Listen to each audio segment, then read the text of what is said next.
Assalamualaikum warahmatullahi wabarakatuh. Selamat pagi semuanya. Hari ini kita akan membahas tentang asuhan keperawatan pasien fraktur. Fraktur adalah salah satu gangguan dari sistem muskuloskeletal, di mana sebelumnya kita sudah bahas mengenai anatomi fisiologis sistem muskuloskeletal. Yang belum memutar videonya silahkan putar supaya Anda lebih paham apa itu fraktur dan mengenai bagian apa dari muskuloskeletal.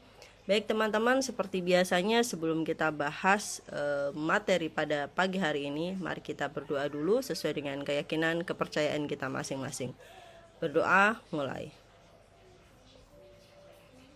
Dimulai dari pengertian apa itu fraktur menurut Sudhat Brenner dalam bukunya yaitu buku Ajar Keperawatan Medikal Bedah mengemukakan bahwa fraktur adalah pemisahan atau robekan pada kontinuitas tulang yang terjadi karena adanya tekanan yang berlebihan pada tulang dan tulang tidak mampu untuk menahannya.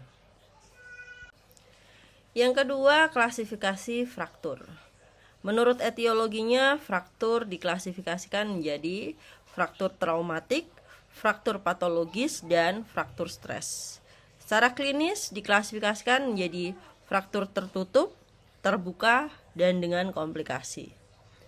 Secara radiologis dibagi menjadi dua, lokalisasi dan konfigurasi. Untuk lokalisasi dibagi menjadi fraktur diafisis, fraktur metafisis, dislokasi dan fraktur intraartikuler.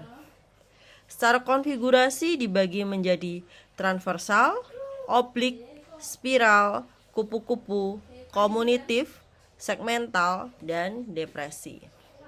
Klasifikasi fraktur menurut hubungan antara fragmen dengan fragmen lainnya, di antaranya ada bersampingan, angulasi, rotasi, distraksi, overreading, dan impaksi.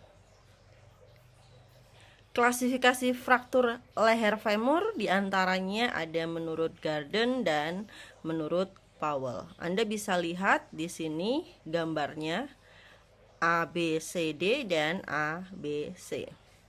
Kemudian ada klasifikasi fraktur Trochanter. Ada tipe 1, tipe 2, tipe 3, dan tipe 4. Silahkan cermati gambar berikut ini. Berikut tipe dari fraktur tulang. Yang pertama ada transverse, linear, oblique non-displaced, oblique displaced, spiral, green stick, dan comminute.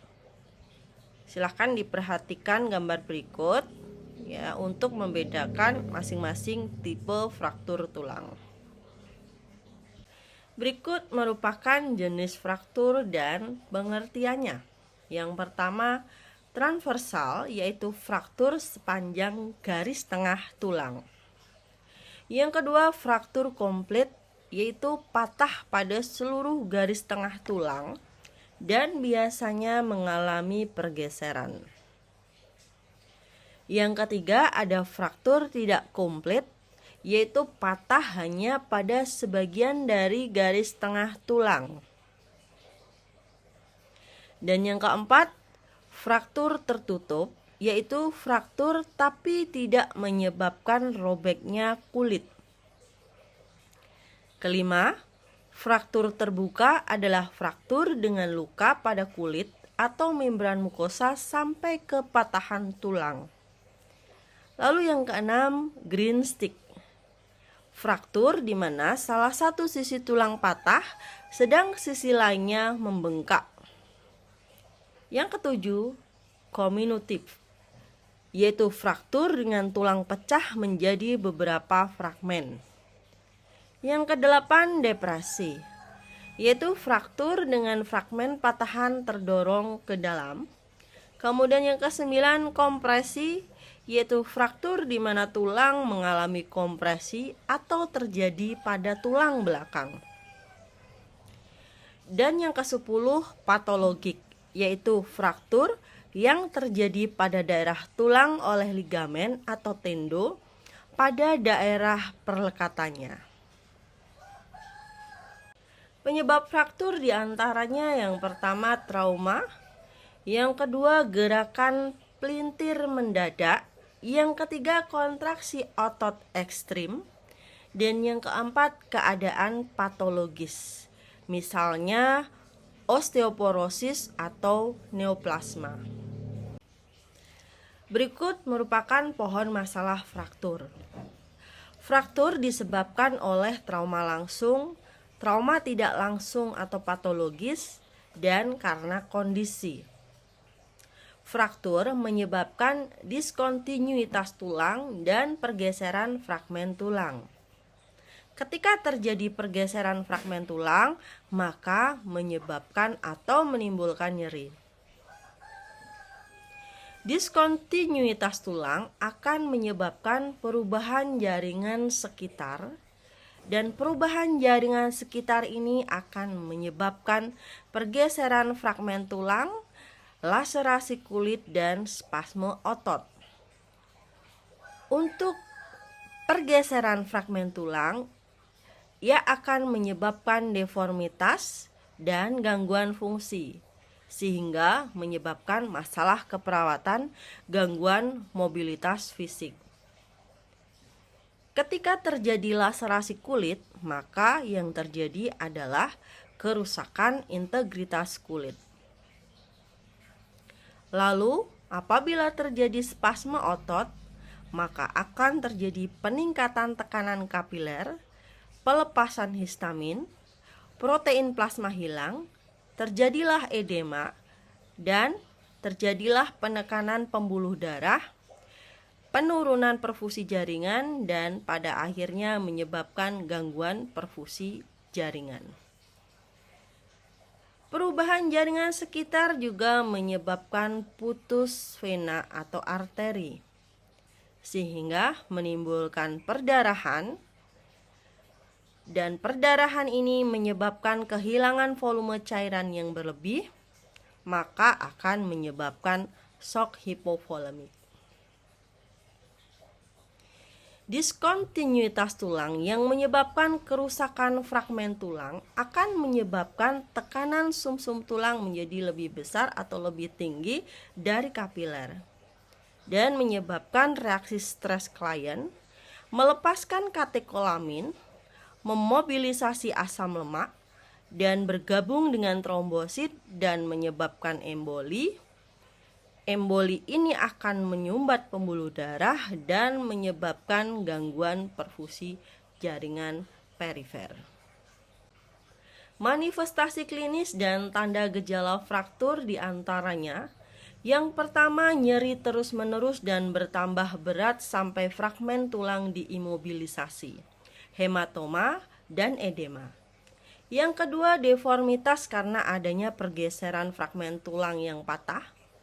Yang ketiga, terjadi pemendekan tulang yang sebenarnya karena kontraksi otot yang melekat di atas dan di bawah tempat fraktur. Yang keempat, krepitasi akibat gesekan antara fragmen satu dengan lainnya. Dan yang kelima, pembengkakan dan perubahan warna lokal pada kulit. Pemeriksaan penunjang yang bisa dilakukan untuk mengidentifikasi adanya fraktur. Yang pertama, pemeriksaan fotoradiologi dari fraktur, yaitu untuk menentukan lokasi dan luasnya.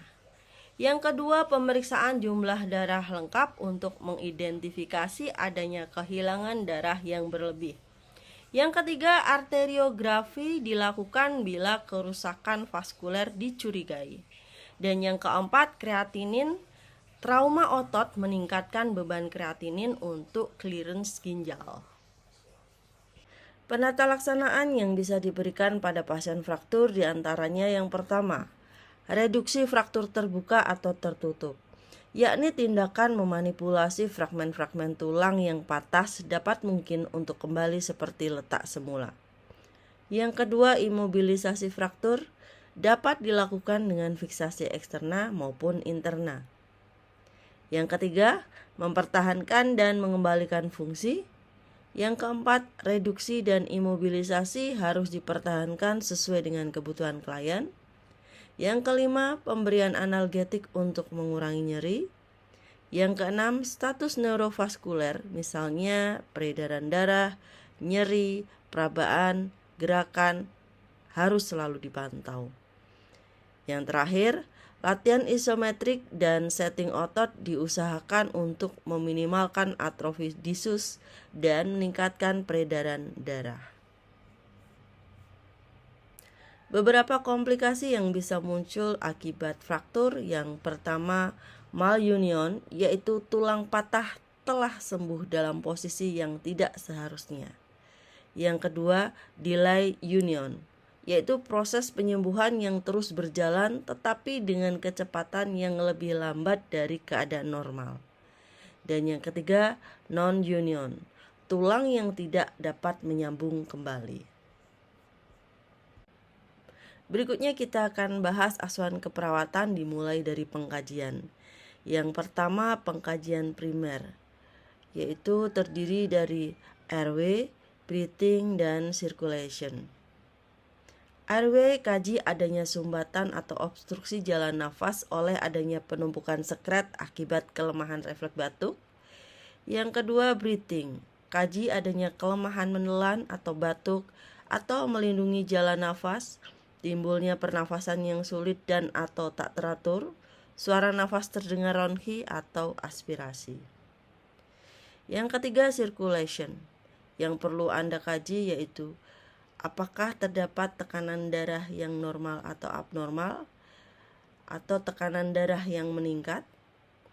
Adakah hipotensi? Biasanya terjadi pada tahap lanjut.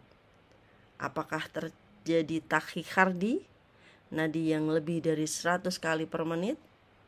Lalu kaji bunyi jantung, kemudian adanya disritmia, kaji kulit dan membran mukosa.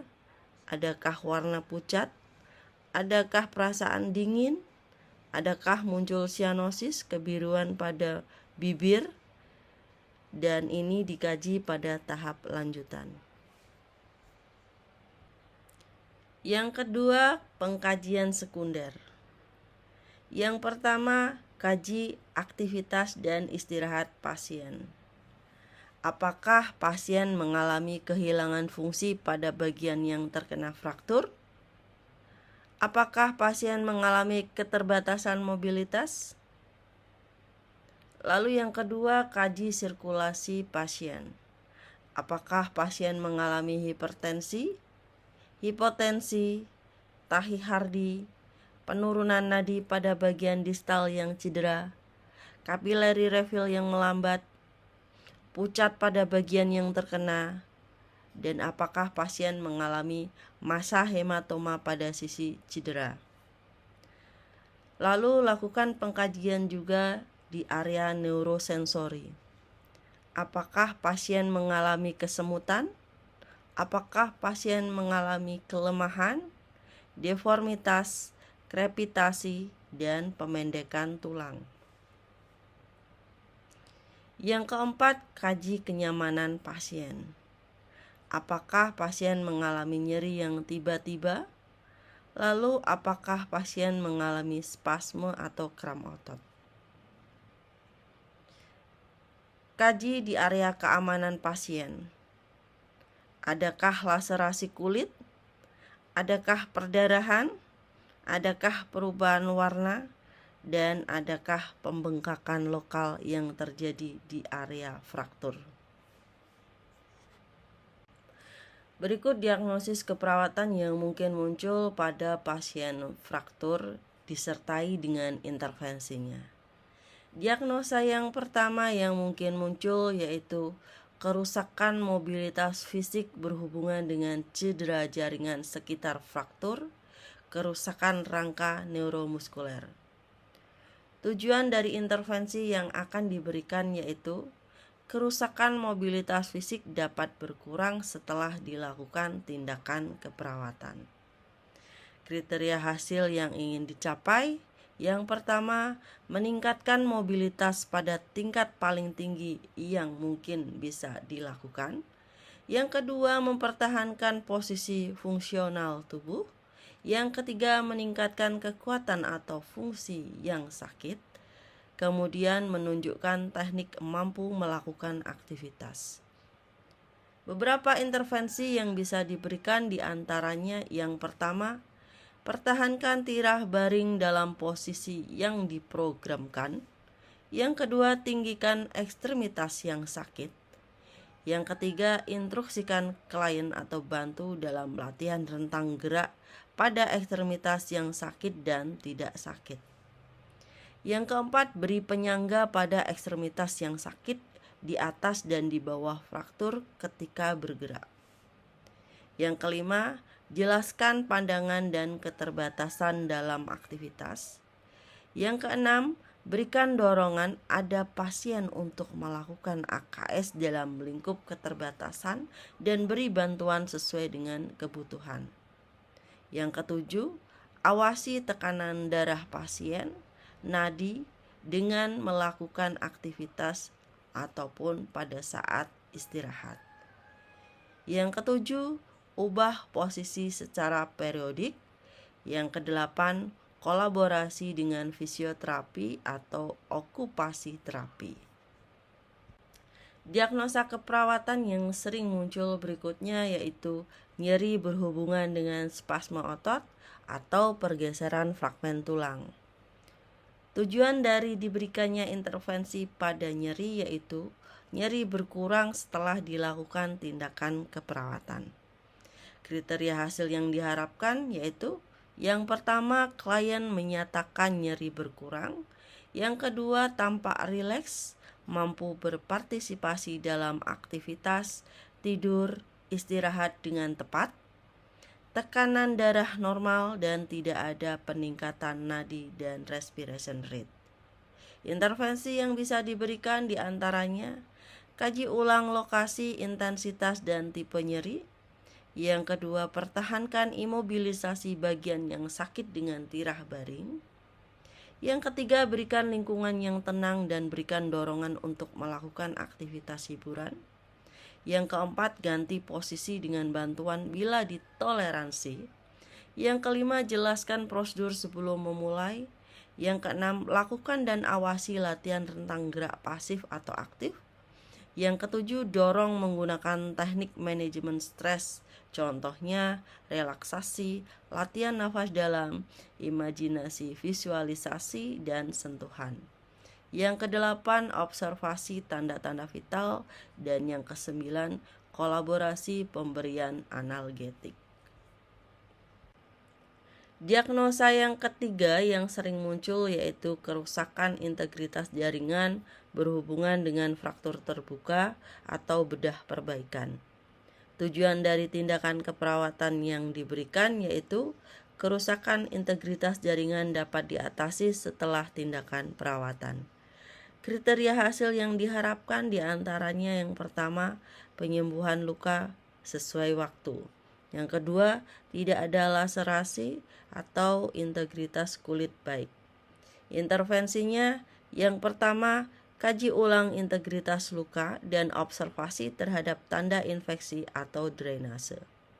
Yang kedua, monitor suhu tubuh.